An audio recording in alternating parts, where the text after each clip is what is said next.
പ്രിയമുള്ളവരെ, വളരെ സവിശേഷമായ ഒരു യാത്രയിലേക്കാണ് ഞാൻ ഇന്ന് നിങ്ങളെ ക്ഷണിക്കുന്നത്. 2000 വർഷങ്ങൾക്ക് മുമ്പ് ജെറുസലേമിൻ്റെ തെരുവിൽ ഉയർന്നു കേട്ട ചോദ്യങ്ങളുണ്ട്. അതേ ചോദ്യം ഇന്ന് നമ്മളുടെ ചുറ്റിനും നാം ഉയർന്നു കേൾക്കുന്നുണ്ട്. എന്നാൽ ഇതൊരു പുതിയ ചോദ്യമല്ല. 2000 വർഷങ്ങൾക്ക് മുമ്പ് യഹൂദർ ചോദിച്ച ചോദ്യമാണ്. ആ ചോദ്യത്തിൻ്റെ ലക്ഷ്യവും അതിൻ്റെ ഉദ്ദേശവും വ്യത്യസ്തമായിരുന്നു. ഇന്ന് ദൈവം മരിക്കുമോ, കുരിശിൽ മരിക്കുമോ, ദൈവം മനുഷ്യനാകുമോ എന്ന് ചോദിക്കുന്നവരുടെ ഉദ്ദേശവും ലക്ഷ്യവും വ്യത്യസ്തമാണ്.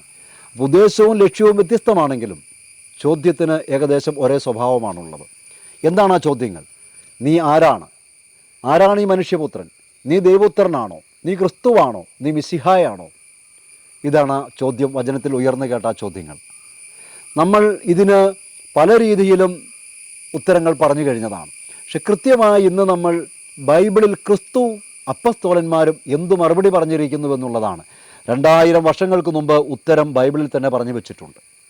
ബൈബിളിനും ക്രിസ്തുവിനെതിരെയുള്ള ഉയരുന്ന ഏതൊരു ചോദ്യത്തിനും ബൈബിളിലും ക്രിസ്തുവിലും ഉത്തരമുണ്ട് എന്നുള്ളതാണ് ഏറ്റവും മനോഹരമായ കാര്യം. അതുകൊണ്ട് ക്രിസ്തു എന്ത് മറുപടി പറഞ്ഞുവെന്നാണ് നമ്മൾ നോക്കിക്കാണാൻ ശ്രമിക്കുന്നത്. അപ്പോൾ ഒന്നാമത്തെ ഘട്ടം, യേശു ശിഷ്യന്മാരോട് ചോദിക്കുകയാണ്, മനുഷ്യപുത്രൻ ആരാണെന്നാണ് നിങ്ങൾ പറയുന്നത്? അപ്രയോഗം കണ്ടോ? മനുഷ്യപുത്രൻ ആരാണ്? ഭക്ഷണം കഴിക്കുന്ന, ഉറങ്ങുന്ന, നിങ്ങളെപ്പോലെ ജീവിക്കുന്നവനായി കാണപ്പെടുന്ന ഞാൻ യഥാർത്ഥത്തിൽ ആരാണ്? അന്ന് യഹൂദർ ചോദിച്ചു. ഇന്ന് ഇസ്ലാമിക പക്ഷത്തു നിന്നുള്ളവർ ചോദിക്കുന്നു, ദൈവം മരിക്കുമോ, ദൈവം മനുഷ്യനാകുമോ? അപ്പോൾ ക്രിസ്തുവിൻ്റെ ചോദ്യം ശിഷ്യന്മാരോടാണ്. ലോകത്തിന് ക്രിസ്തുവിനെ കൊടുക്കാൻ കടപ്പെട്ടിരിക്കുന്നവരോട് തന്നെ, ദൗത്യമേൽപ്പിച്ചവരോട് തന്നെ ചോദ്യം ചോദിക്കുകയാണ്, മനുഷ്യപുത്രൻ ആരാണെന്നാണ് നിങ്ങൾ പറയുന്നത്? അതിൻ്റെ മറുപടി വളരെ മനോഹരമാണ്, കൗതുകവും ജനിപ്പിക്കുന്നതാണ്. പത്രോസ്ലീഹയാണ് മറുപടി പറയുന്നത്. ചോദ്യം ആദ്യം മനുഷ്യപുത്രൻ ആരാണെന്നാണ് ജനങ്ങൾ പറയുന്നത്. രണ്ടാമത് മനുഷ്യപുത്രൻ ആരാണെന്നാണ് നിങ്ങൾ പറയുന്നത്. അതിന് പത്രോസ്ലീഹയാണ് ശിഷ്യന്മാർക്ക് വേണ്ടി മറുപടി പറയുന്നത്. നീ ജീവിക്കുന്ന ദൈവത്തിൻ്റെ പുത്രനായ ക്രിസ്തുവാണ്. അപ്പം സത്തയിൽ ദൈവമാണ്, സ്ഥാനത്തിൽ പുത്രനാണ്, ക്രിസ്തുവാണ്, രക്ഷകനാണ്. 3 കാര്യങ്ങൾ പത്രോസ്ലീഹ പ്രഖ്യാപിക്കുകയാണ്. സത്തയിൽ ദൈവമാണ്, സ്ഥാനത്തിൽ പുത്രനാണ്, ദൗത്യത്തിൽ രക്ഷകനാണ്, ക്രിസ്തുവാണ്, മിശിഹായാണ്. അതിന് ക്രിസ്തു പറയുന്ന മറുപടിയുണ്ട്, മാംസരക്തങ്ങളല്ല, സ്വർഗമാണ് നിനക്കിത് വെളിപ്പെടുത്തി തന്നത്. ഇനി നമുക്ക് 2ാം ഘട്ടത്തിലേക്ക് പോകാം. 2ാം ഘട്ടത്തിലേക്ക് പോകുമ്പോൾ നിങ്ങളുടെ സവിശേഷമായ ശ്രദ്ധ, സവിനയം ഞാൻ ചോദിക്കുകയാണ്. കാരണം ഇത് ഒരു യാത്രയാണ്. 1ാം ഘട്ടത്തിൽ അപ്പോസ്തലന്മാർ വന്നു. 2ാം ഘട്ടത്തിൽ യേശുവിനോട് യഹൂദരും യഹൂദ പ്രമാണികളുമാണ് ഈ ചോദ്യം ചോദിക്കുന്നത്. വിചാരണ വേളയിൽ ഉയർന്ന ചോദ്യങ്ങളാണ്. മത്തായി, മർക്കോസ്, ലൂക്കാസ് സ്ലീഹന്മാർ, അപ്പസ്തോലന്മാർ ഇത് വിവരിച്ചിട്ടുണ്ട്. യോഹന്നാൻ അപ്പസ്തോലൻ മറ്റൊരു ആംഗിളിലാണ് ഇത് വിവരിക്കുന്നത്. അതുകൊണ്ട് നമുക്ക് ആദ്യം മത്തായി, മർക്കോസ്, ലൂക്കാസ് സ്ലീഹന്മാർ, അപ്പസ്തോലന്മാർ എങ്ങനെയാണ് ഈ ചോദ്യം വിവരിച്ചിരിക്കുന്നത് എന്നുള്ളതാണ്. അവിടെ പ്രധാന പുരോഹിതനാണ് യഹൂദ ജനത്തിന് വേണ്ടി ചോദിക്കുന്നത്, നീ ദൈവപുത്രനാണോ, നീ ക്രിസ്തുവാണോ എന്നാണ് ചോദ്യം. അത് 3 സുവിശേഷങ്ങളിൽ നമുക്ക് കാണാൻ സാധിക്കും. പക്ഷെ ക്രിസ്തു നേരിട്ട് അതിന് ഉത്തരം പറയുന്നില്ല. വളരെ രസകരമായൊരു മറുപടിയാണ് വരുന്നത്. ആ മറുപടി ഇപ്രകാരമാണ്, മനുഷ്യപുത്രൻ ശക്തിയുടെ വലതുഭാഗത്തിരിക്കുന്നത് നീ കാണും. ചോദ്യം എന്താണ്? ചോദ്യത്തിന് ക്രിസ്തു പറയുന്നത്, പഴയ നിയമത്തിൽ, യഹൂദ ഗ്രന്ഥത്തിൽ, ദാനിയേൽ പ്രവാചകൻ്റെ പുസ്തകത്തിൽ 7-ാം അധ്യായം 13, 14 തിരുവചനങ്ങൾ ക്രിസ്തു കോട്ട് ചെയ്യുകയാണ്. എന്നിട്ട് പറയുകയാണ്, മനുഷ്യപുത്രൻ ശക്തിയുടെ വലതുഭാഗത്തിരിക്കുന്നത് നീ കാണും. അപ്പോൾ മത്തായി, മർക്കോസ്, ലൂക്ക 3 സുവിശേഷകരും എടുക്കുമ്പോൾ അപ്പോൾ നീ ദൈവപുത്രനാണോ എന്ന് കൂടി ചോദിക്കുന്നുണ്ട്. അതിന് ക്രിസ്തു പറയുന്ന മറുപടി, നിങ്ങൾ തന്നെ പറഞ്ഞു കഴിഞ്ഞല്ലോ എന്നാണ്. ഈ ചോദ്യങ്ങൾക്കെല്ലാം ക്രിസ്തു ഡയറക്റ്റ് ഉത്തരം പറയുന്നില്ല. കാരണം അവരുടെ ചോദ്യത്തിനൊരു ലക്ഷ്യമുണ്ടായിരുന്നു. അവരുടെ ഉദ്ദേശം ക്രിസ്തു മനസ്സിലാക്കിയിരുന്നു. ഉദ്ദേശസിദ്ധിയോടുകൂടിയുള്ളൊരു ചോദ്യമല്ല എന്നുള്ളതും ഈ ചോദ്യത്തിനുള്ളിൽ അവരുടെ അജണ്ടകളുണ്ട് എന്നും ക്രിസ്തു വ്യക്തമായി മനസ്സിലാക്കുകയാണ്. അപ്പോൾ പലപ്പോഴും ക്രിസ്തുവിനും ബൈബിളിനും നേരെ ഉയർന്ന ചോദ്യങ്ങൾക്ക് അജണ്ടകളുണ്ട് എന്ന് നമ്മൾ മനസ്സിലാക്കുന്നതിൽ വീഴ്ചകൾ വരുന്നുണ്ട് എന്നുള്ളതാണ്. ഇനി ഈ മനുഷ്യപുത്രൻ ശക്തിയുടെ വലതുഭാഗത്തിരിക്കുമെന്ന മറുപടി പറയുമ്പോൾ പ്രധാന പുരോഹിതൻ വസ്ത്രം വലിച്ചു കീറുകയാണ്. നാടകീയമായ രംഗമാണ് അവിടെ. എന്നിട്ട് പറയുകയാണ്, ഇനി നമുക്ക് സാക്ഷികളെ കൊണ്ട് ആവശ്യമില്ല, ഇവൻ കുരിശിൽ മരിക്കണം. കാരണം മനുഷ്യനായിരിക്കെ ഇവൻ തന്നെ ദൈവമാക്കിയിരിക്കുന്നു, ദൈവദൂഷണം പറഞ്ഞിരിക്കുന്നു എന്ന് പറയും. അങ്ങനെ ബൈബിളിൻ്റെ നേർക്കുള്ള വിവരണങ്ങളിലേക്ക് നോക്കുമ്പോൾ ക്രിസ്തുവിൻ്റെ കുരിശുമരണത്തിലേക്ക് നയിച്ചത് ക്രിസ്തു താൻ മനുഷ്യപുത്രനും ദൈവവും ദൈവപുത്രനുമാണെന്ന് അവകാശപ്പെട്ടു എന്നുള്ളതാണ്. ഇതാണ് രണ്ടാം ഘട്ടം. ഇനി മൂന്നാമത്തെ ഘട്ടത്തിലേക്ക് നമുക്ക് പോകാം. ഒന്നാം ഘട്ടം മറന്നുപോയില്ല എന്ന് കരുതുകയാണ്. മറ്റുള്ളവർ എന്നെക്കുറിച്ച് എന്ത് പറയുന്നു, നിങ്ങൾ എന്ത് പറയുന്നുവെന്ന ചോദ്യം ഒന്നാമതും. രണ്ടാമത് സമാന്തര സുവിശേഷങ്ങളിലെ വിവരണവും. മൂന്നാമത് നമ്മൾ നേരെ യോഹന്നാൻ അപ്പസ്തോലൻ്റെ ശ്ലീഹായുടെ വിവരണങ്ങളിലേക്ക് പോവുകയാണ്. അവിടെ ചോദ്യം ഒന്ന് വ്യത്യസ്തമാണ്. അല്പം കൂടി വ്യത്യസ്തമായ ഒരു ആംഗിളിലാണ് അവിടെ ചോദ്യം ഉയരുന്നത്. ഒന്നാമത് നീ ആരാണ്, ഹൂ ആർ യു എന്ന ചോദ്യമാണ്. രണ്ടാമത് നീ ക്രിസ്തുവാണെങ്കിൽ ഞങ്ങളോട് പറയുക, ഞങ്ങളെ സന്നിഗ്ധാവസ്ഥയിൽ, ഞങ്ങളെ ഇങ്ങനെ ത്രിശങ്കുവിൽ ഇങ്ങനെ വിഷമിപ്പിക്കരുത്, നീ ക്രിസ്തുവാണെങ്കിൽ നീ ഞങ്ങളോട് പറയുക. മൂന്നാമത്തെ ചോദ്യം രസകരമാണ്. നീ മനുഷ്യപുത്രനാണോ? അതായത് ആരാണ് ഈ മനുഷ്യപുത്രൻ? 3 ചോദ്യങ്ങളാണ് യോഹന്നാൻ അപ്പസ്തോലൻ യഹൂദർ ചോദിച്ചതായി കൃത്യമായി വിവരിച്ച് കാണിക്കുന്നത്. നീ ആരാണ്, ആരാണ് ഈ മനുഷ്യപുത്രൻ, നീ ക്രിസ്തുവാണെങ്കിൽ ഞങ്ങളോട് പറയുക. ഇവിടെയും മറുപടി അങ്ങേയറ്റം രസകരമാണ്. ഇതിൻ്റെ മറുപടി യോഹന്നാൻ്റെ സുവിശേഷം 8-ാം അധ്യായം, 10-ാം അധ്യായം, 12-ാം അധ്യായങ്ങളിലാണ് നമ്മൾ കാണുന്നത്. 8-ാം അധ്യായത്തിൽ ക്രിസ്തു അതിന് മറുപടി പറയുന്നത് ഇങ്ങനെയാണ്. നീ ആരാണ് എന്ന് ചോദിക്കുമ്പോൾ അതിൻ്റെ മറുപടി പഴയ നിയമത്തിലേക്കുള്ള ഒരു ക്ഷണിക്കലാണ്. വീണ്ടും നീ മനുഷ്യപുത്രനാണോ എന്ന് ചോദിക്കുമ്പോൾ ദാനിയേൽ പ്രവചനങ്ങളിലേക്ക് ക്ഷണിച്ചുകൊണ്ട് ഞാൻ പ്രവചനങ്ങളുടെ പൂർത്തീകരണമാണെന്ന് ക്രിസ്തു പറഞ്ഞതുപോലെ, നീ ആരാണ് എന്ന് യഹൂദർ യോഹന്നാൻ ശ്ലീഹ റിപ്പോർട്ട് ചെയ്തതനുസരിച്ച് നീ ആരാണ് എന്ന് യഹൂദർ ചോദിക്കുമ്പോൾ അതിന് ക്രിസ്തു പറയുന്ന മറുപടി എന്താണ്? ഞാൻ ആകുന്നവനാകുന്നുവെന്ന് നിങ്ങൾ വിശ്വസിക്കുന്നില്ല എങ്കിൽ നിങ്ങൾ നിങ്ങളുടെ പാപങ്ങളിൽ മരിക്കും. ഇതിൻ്റെ പിന്നിൽ വളരെ ഗൗരവമേറിയ ഒരു പ്രഖ്യാപനമാണ്. വളരെ ഗൗരവമേറിയൊരു പ്രഖ്യാപനം എന്താണെന്നല്ലേ നമുക്കെല്ലാം സുപരിചിതമാണ്. പുറപ്പാട് പുസ്തകം 3-ാം അധ്യായത്തിൽ മോശയ്ക്ക് ദൈവം തന്നെ വെളിപ്പെടുത്തുകയാണ്, റിവീൽ ചെയ്യുകയാണ്. ബൈബിളിൻ്റെ ഏറ്റവും വലിയ സവിശേഷത അതാണ്. അത് വെളിപ്പെടുത്തപ്പെട്ട സത്യമാണ്, ക്രിസ്തുവിൽ പൂർത്തിയായ സത്യമാണ്, ക്രിസ്തുവിൽ പൂർത്തിയായ പ്രവചനമാണ്. അതുകൊണ്ട് ബൈബിളിലെ ദൈവത്വം വെളിപ്പെടുത്തപ്പെട്ടതാണ്. അപ്പോൾ പുറപ്പാട് 3-ാം അധ്യായത്തിലേക്ക് ക്രിസ്തു അവരെ ക്ഷണിക്കുകയാണ്. എന്നിട്ട് മോശ ചോദിക്കുന്നുണ്ട്, നീ ആരാണ്, നീ ആരാണെന്നാണ് ഞാൻ പറയണം. ഞാൻ ആകുന്നവനാകുന്നു, ഞാൻ ആകുന്നവൻ നിന്നെ അയച്ചിരിക്കുന്നു എന്ന് പറയുക. ഇതേ അവകാശം, ഇതേ ക്ലെയിം, ഇതേ ഡിക്ലറേഷൻ, ഇതേ പ്രഖ്യാപനം ആണ് ക്രിസ്തു പറയുന്നത് യോഹന്നാൻ 8-ാം അധ്യായത്തിൽ. ഞാൻ ആകുന്നവനാകുന്നുവെന്ന് നിങ്ങൾ വിശ്വസിക്കുന്നില്ല എങ്കിൽ നിങ്ങൾ നിങ്ങളുടെ പാപങ്ങളിൽ മരിക്കും. നമുക്ക് എത്ര മനോഹരമായിട്ടാണ് ക്രിസ്തുവിന് ഉത്തരം പറഞ്ഞിരിക്കുന്നത്. ബൈബിളിലും ക്രിസ്തുവിനുമെതിരെ ഉയരുന്ന എല്ലാ ചോദ്യങ്ങൾക്കും ബൈബിളിലും ക്രിസ്തുവിനും ഉത്തരമുണ്ട് എന്നുള്ളതാണ്. എന്നിട്ട് 8-ാം അധ്യായത്തിൽ ക്രിസ്തു തുടരുകയാണ്. മനുഷ്യപുത്രൻ ഉയർത്തപ്പെട്ട് കഴിയുമ്പോൾ ഞാൻ എല്ലാവരെയും എന്നിലേക്ക് ആകർഷിക്കും. മനുഷ്യപുത്രൻ ഉയർത്തപ്പെട്ട് കഴിയുമ്പോൾ എല്ലാവരെയും എന്നിലേക്ക് ആകർഷിക്കും. ഇവിടെ അവർ ചോദിക്കുന്നുണ്ട്, ക്രിസ്തുവിനെ ഞങ്ങൾക്കറിയാം, ക്രിസ്തുവിന് ഉയർച്ച താഴ്ചകളൊന്നുമില്ല. 8, 10, 12 അധ്യായങ്ങളിലേക്ക് നമ്മൾ എടുത്തു നോക്കുമ്പോൾ യോഹന്നാൻ ശ്ലീഹായുടെ അവർ പറയുകയാണ്, ക്രിസ്തുവിന് ഉയർച്ച താഴ്ചകളൊന്നുമില്ല, അവൻ നിത്യമഹത്വമുള്ളവനാണ്. പക്ഷെ നീ പറയുന്നു അവൻ മഹത്വപ്പെടേണ്ടിയിരിക്കുന്നു. നീ പറയുന്നു ഇതെങ്ങനെ ശരിയാകും? ദൈവം എങ്ങനെ മരിക്കും? ദൈവം എങ്ങനെ ഭക്ഷണം കഴിക്കും? ദൈവം എങ്ങനെ മനുഷ്യനാകും? ചോദ്യം ഇന്ന് മാറിയെങ്കിലും ചോദ്യം ഒന്ന് തന്നെയാണ്. ലക്ഷ്യം മാറിയെങ്കിൽ, ഉദ്ദേശം മാറിയെങ്കിലും ചോദ്യം ഒന്ന് തന്നെയാണ്. അതിന് ക്രിസ്തു പറയുന്ന മറുപടി, എൻ്റെ പ്രവൃത്തികൾ നിങ്ങൾക്ക് സാക്ഷ്യം നൽകുന്നു. ഞാൻ പ്രവർത്തിച്ച അത്ഭുതങ്ങൾ എൻ്റെ ക്ലെയിമിനും എൻ്റെ അവകാശവാദത്തിനും സാക്ഷ്യമാണ്. നോക്കുക, ഇതൊരു പാറ്റേണാണ്, ഒരു ആവർത്തനമാണ്. തിരുവചനത്തിൽ കാണുന്ന മനോഹരമായ ഒരു ആവർത്തനമാണ്. മോശയോട് ഞാൻ ആകുന്നവനാകുന്നു എന്ന് പറയുന്നു. യോഹന്നാൻ്റെ സുവിശേഷത്തിൽ ഞാൻ ആകുന്നവനാകുന്നുവെന്ന് പറയുന്നു. എന്നിട്ട് ക്രിസ്തു എന്ത് പറയുന്നു? അതിനെ സ്ഥാപിക്കുവാൻ അത്ഭുതങ്ങളും അടയാളങ്ങളും മുമ്പോട്ട് വയ്ക്കുകയാണ്. മോശയ്ക്ക് ദൈവം തന്നെ വെളിപ്പെടുത്തി കൊടുത്തപ്പോൾ മോശ പറഞ്ഞു, ഞാൻ എങ്ങനെ വിശ്വസിക്കും? ശരി, നീ ആകുന്നവനാകുന്നു, അല്ലെ ഞാൻ ആകുന്നവൻ എന്നെ അയച്ചു, ശരി, ഓക്കെ, പക്ഷേ എങ്ങനെ ഞാൻ വിശ്വസിക്കും? അത്ഭുതങ്ങളും അടയാളങ്ങളും കാണിക്കുകയാണ്.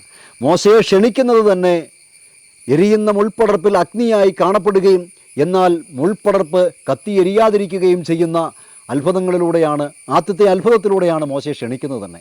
അപ്പോൾ മനുഷ്യൻ്റെ പരിമിതിയെ പ്രതി ദൈവം അത്ഭുതങ്ങളും അടയാളങ്ങളും പ്രവർത്തിക്കുകയാണ്. തൻ്റെ അസ്തിത്വവും തൻ്റെ വ്യക്തിത്വവും താൻ ആരാണ് എന്താണ് എന്ന് വെളിപ്പെടുത്തുന്നതിന് വേണ്ടി ദൈവം അത്ഭുതങ്ങൾ പ്രവർത്തിക്കുകയാണ്. അപ്പോൾ യോഹന്നാൻ്റെ സുവിശേഷത്തിലെ 3 ചോദ്യങ്ങൾ, നീ ആരാണ്, ആരാണ് ഈ മനുഷ്യപുത്രൻ, നീ ക്രിസ്തുവാണെങ്കിൽ ഞങ്ങളോട് പറയുക. ഇതിന് മറുപടി പറയുന്നത് പഴയ നിയമത്തിൽ മോശയ്ക്ക് വെളിപ്പെടുത്തിയ അതേ രീതിയിലാണ്.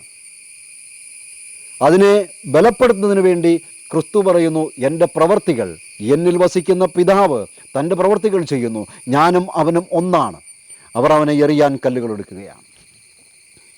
സത്യത്തെ സത്യമായി തന്നെ ക്രിസ്തു വിവരിക്കുകയാണ്. ഇനിയാണ് നമ്മൾ അടുത്ത ഘട്ടത്തിലേക്ക് വരുന്നത്. അത് അവകാശവാദങ്ങളുടെ ഘട്ടമാണ്, സ്ഥിരീകരണത്തിൻ്റെ ഘട്ടമാണ്. അവിടെ ചോദ്യകർത്താക്കളല്ല, ക്രിസ്തു തന്നെ ഈ വിഷയം നമ്മുടെ മുമ്പിലേക്ക് വെക്കുകയാണ്. 3 സംഭവങ്ങളിലേക്ക് മാത്രം ഞാൻ നിങ്ങളുടെ സവിശേഷ ശ്രദ്ധ വീണ്ടും ക്ഷണിക്കുകയാണ്. ഒന്ന്, സമരിയാക്കാരിയുമായുള്ള സംഭാഷണം. സമരിയാക്കാരിയുമായുള്ള സംഭാഷണത്തിൽ സമരിയാക്കാരി ഇടയ്ക്ക് വളരെ പെട്ടെന്ന് ആ സംഭാഷണം ഒന്ന് ട്വിസ്റ്റ് ചെയ്യുകയാണ്. അവിടെ സമരിയാക്കാരി പറയുകയാണ്, മിശിഹ ക്രിസ്തു വരുമ്പോൾ എല്ലാം ഞങ്ങളെ പഠിപ്പിക്കും. അപ്പോൾ ക്രിസ്തു ക്ലെയിം ചെയ്യുകയും അവകാശപ്പെടുകയും പ്രഖ്യാപിക്കുകയും ചെയ്യുകയാണ്, നിന്നോട് സംസാരിക്കുന്നത് ഞാൻ തന്നെയാകുന്നു അവൻ. അവൾ കുടം താഴെ വെക്കുന്നു, പട്ടണത്തിലേക്ക് ഓടുന്നു, ഇവൻ തന്നെയാണോ മിശിഹ, നിങ്ങൾ വന്ന് കാണുവിൻ. അപ്പോൾ ക്രിസ്തു അവകാശപ്പെടുകയും സമരിയാക്കാരിക്ക് തന്നെ തന്നെ വെളിപ്പെടുത്തി കൊടുക്കുകയും ആ വെളിപ്പെടുത്താൻ ആവശ്യമായ ചില പ്രവചനങ്ങൾ ക്രിസ്തു നടത്തുകയുമാണ്. അവളുടെ സ്വകാര്യ ജീവിതത്തെക്കുറിച്ച് അവൾക്ക് മാത്രം അറിയാവുന്ന കാര്യങ്ങൾ ക്രിസ്തു വെളിപ്പെടുത്തുകയാണ്. അപ്പം ഞാൻ ആകുന്നവനാകുന്നുവെന്ന് സ്ഥാപിക്കുവാൻ സമരിയാക്കാരിയുടെ മുമ്പിലും ഈശോ അത്ഭുതം പ്രവർത്തിക്കുന്നുണ്ട്. ഇനി രണ്ടാമത്തെ ഘട്ടം, സമരിയാക്കാരിയിൽ നിന്ന് ഇനി നമ്മൾ പോകുന്നത് ജന്മന അന്ധനായി ജനിച്ചവന് കാഴ്ച കൊടുക്കുന്ന രംഗമുണ്ട്. യോഹന്നാൻ്റെ സുവിശേഷം 9-ാം അധ്യായത്തിൽ നിങ്ങൾ ഫോളോ ചെയ്യുന്നുണ്ടെന്ന് കരുതുകയാണ്. ഒന്നാമത് ശിഷ്യന്മാരോട് ചോദിക്കുന്നു, ഞാൻ ആരാണെന്നാണ് നിങ്ങൾ പറയുന്നത്. രണ്ടാമത് മത്തായി, മർക്കോസ്, ലൂക്കാ സുവിശേഷങ്ങളിലൂടെ നീ ക്രിസ്തുവാണോ, നീ ദൈവപുത്രനാണോ എന്ന് ചോദിക്കുമ്പോൾ ദാനിയേലിൻ്റെ പ്രവചനങ്ങളിലേക്ക് ക്ഷണിച്ചുകൊണ്ട് ദാനിയേൽ പ്രവചനങ്ങളിൽ പറയുന്ന പുരാതനനായവൻ്റെ മുമ്പിൽ സ്വർഗത്തിൽ സർവ്വ അധികാരങ്ങളോടും കൂടി കാണപ്പെടുന്നവൻ ഞാൻ തന്നെയാണ്. ദാനിയേൽ നിങ്ങളോട് പറഞ്ഞ ഭൂമിയിലും സ്വർഗത്തിലും സർവ്വ അധികാരങ്ങളുമുള്ള ദാനിയേൽ പ്രവചനങ്ങളിലെ മനുഷ്യപുത്രൻ ഞാനാണെന്നാണ് മത്തായി, മർക്കോസ്, ലൂക്കായിലൂടെ പറഞ്ഞു വെക്കുന്നത്. യോഹന്നാൻ ശ്ലീഹായുടെ സുവിശേഷത്തിലേക്ക് വരുമ്പോഴോ ഞാൻ ആകുന്നവനാകുന്നുവെന്ന് പറഞ്ഞുകൊണ്ട് മോശയ്ക്ക് കൊടുത്ത വെളിപാടിൻ്റെ അതേ പാറ്റേൺ റിപ്പറ്റീഷനാണ് നമ്മൾ കാണുന്നത്. 4-ാം ഘട്ടത്തിലാണ് ഇപ്പോൾ നമ്മൾ നിൽക്കുന്നത്. സമരിയാക്കാരിയോട് ഞാൻ മിശിഹായാണ്, ക്രിസ്തുവാണെന്ന് പറയുന്നു. ഇനി അന്ധന് കാഴ്ച കൊടുത്തപ്പോൾ അന്ധനോട് ചോദിക്കുകയാണ്, നീ മനുഷ്യപുത്രനിൽ വിശ്വസിക്കുന്നുവോ? അങ്ങോട്ടാണ് ചോദ്യം. മനുഷ്യപുത്രൻ ആരാണെന്നാണ് യഹൂദരോട് ശിഷ്യന്മാരോട് ചോദിക്കുന്നത്. നീ ആരാണെന്നാണ് യഹൂദർ ചോദിക്കുന്നത്. ഇവിടെ ക്രിസ്തു തന്നെ ചോദിക്കുകയാണ്, ഡു യു ബിലീവ്, നീ വിശ്വസിക്കുന്നുവോ എന്നാണ് ചോദ്യമാണ്. അപ്പോൾ അവൻ പറയുകയാണ്, ആരാണ്, എനിക്ക് വിശ്വസിക്കണമെന്നുണ്ട്, അവൻ ആരാണ്? അപ്പോൾ ക്രിസ്തു പറയുകയാണ്, അടയാളം ഞാൻ പ്രവർത്തിച്ചു, അത്ഭുതം ഞാൻ പ്രവർത്തിച്ചു, നിനക്ക് ഞാൻ കാഴ്ച നൽകി, അവൻ തന്നെയാണ് ഞാൻ. അപ്പോൾ ഈ അന്ധൻ അവനെ ആരാധിക്കുകയാണ്. ആ ആരാധന ക്രിസ്തു സ്വീകരിക്കുകയാണ്. ക്രിസ്തു നിഷേധിക്കുന്നില്ല. കാരണം ഞാനും പിതാവും ഒന്നാണ്, സത്തയിൽ ഞങ്ങൾ ഒന്നാണ്, നിന്നോട് സംസാരിക്കുന്നത് ഞാൻ തന്നെയാണ് എന്ന് സമരിയാക്കാരിയോടും അത് ഞാൻ തന്നെയാണെന്ന് അന്ധനോടും പറയുക. ഇനി അവസാനമായി ഒരു ഉദാഹരണം കൂടി മാത്രം എടുത്ത് നമ്മൾ അവസാനിപ്പിക്കുകയാണ്. അത് ലാസറിൻ്റെ സഹോദരി ലാസറിൻ്റെ ഭവനത്തിൽ നടക്കുന്ന കാര്യമാണ്. പ്രിയമുള്ളവരെ, അവിടെ ക്രിസ്തു പറയുന്നൊരു പ്രയോഗമുണ്ട്, ഞാൻ പുനരുദ്ധാനവും ജീവനും ആകുന്നു. ഈ ആകുന്നുവെന്ന ബൈബിളിൻ്റെ പ്രയോഗത്തിന് പഴയ നിയമത്തിൽ വെളിപ്പെടുത്തപ്പെട്ടതനുസരിച്ചും നിസാരമായ അർത്ഥമല്ല. ഞാൻ ആകുന്നു, പുനരുദ്ധാനവും ജീവനും ഞാനാകുന്നു. തിരുവചനത്തിലുടനീളം, പ്രത്യേകിച്ച് യോഹന്നാൻ്റെ സുവിശേഷത്തിൽ നമുക്ക് കാണാൻ പറ്റും, ഞാൻ ജീവൻ്റെ അപ്പം ആകുന്നു, ഞാൻ ആകുന്നു. മോശയോട് പറഞ്ഞ ഞാൻ ആകുന്നവനാകുന്നുവെന്ന് പറഞ്ഞ അതേ പ്രയോഗം. അപ്പോൾ ലാസറിൻ്റെ കുടുംബത്തിൽ നിന്നുകൊണ്ട് പ്രഖ്യാപിക്കുകയാണ്, ഞാൻ പുനരുദ്ധാനവും ജീവനുമാണ്.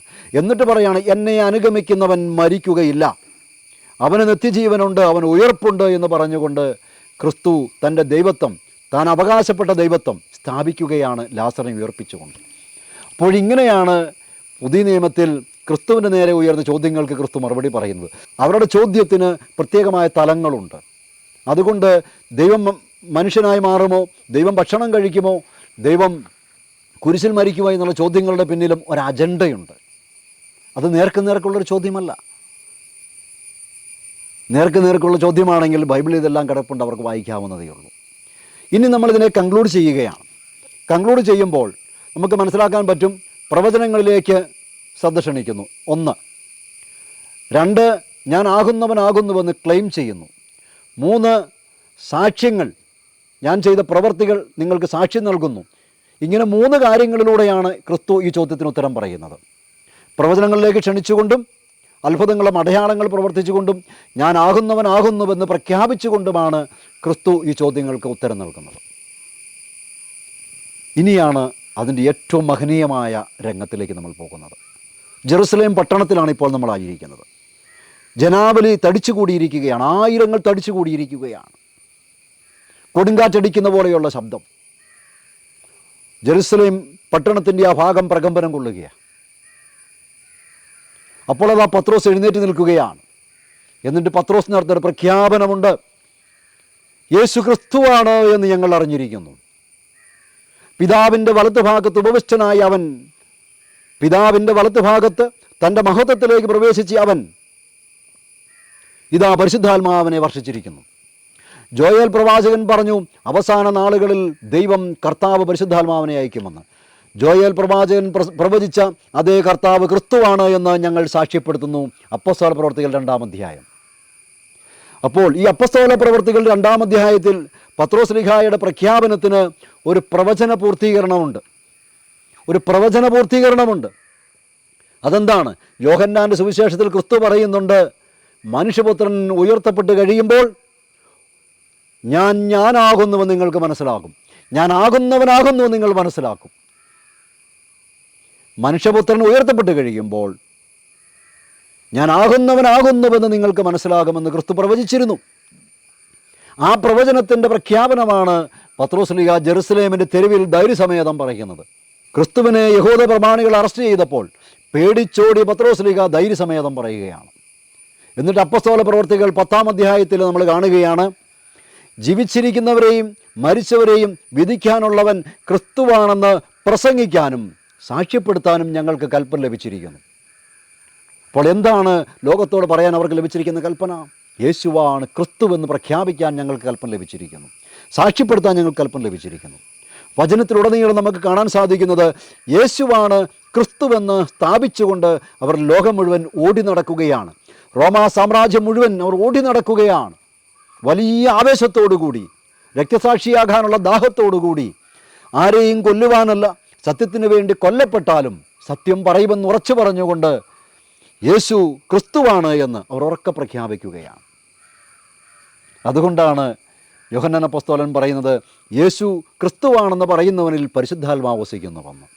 യേശു ക്രിസ്തുവാണെന്ന് നിഷേധിക്കുന്നവനാണ് എതിർ ക്രിസ്തുവിൻ്റെ ആത്മാവിനാൽ നയിക്കപ്പെടുന്നത് എന്ന്.